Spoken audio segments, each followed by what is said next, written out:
Hi friends, இன்றைக்கி நாட்டுக்கோழி கறி குழம்பு தான் செய்ய போகிறோம். அதுக்கு 1.25 கிலோ அளவு நாட்டுக்கோழி நல்லா சுத்தம் பண்ணி வாங்கின்னு வந்தாச்சு. இப்போ அதை ஒரு பாத்திரத்தில் சேர்த்துக்கிறேன். தேவையான அளவு மிளகாய்த்தூள், உப்பு, மஞ்சத்தூள், இஞ்சி பூண்டு விழுது, 3 கரண்டி எண்ணெய் எல்லாத்தையும் சேர்த்து நல்லா பெசரி விட்டு ஒரு அரை மணி நேரம் நல்லா ஊற வச்சுக்கலாம். அரை மணி நேரம் கழித்து ஒரு ஸ்பூன் சோம்பு, 4 பட்டை, 2 ஏலக்காய், 4 வெங்காயம் மெலிசாக கட் பண்ணி சேர்த்துக்கிறேன், 2 தக்காளி, ஒரு கொத்து கருவேப்பிலை, கொத்தமல்லி எல்லாத்தையும் சேர்த்து நல்லா பெசரிட்டு தேவையான அளவு தண்ணி சேர்த்து அப்படியே வேக வச்சுக்கலாம்.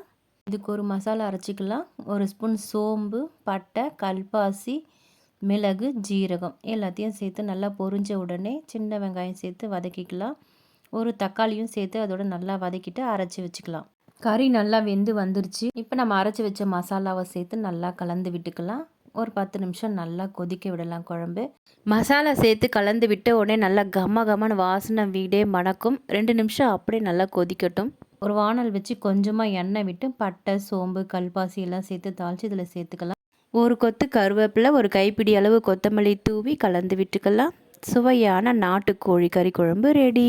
பிடிச்சா லைக் போடுங்க.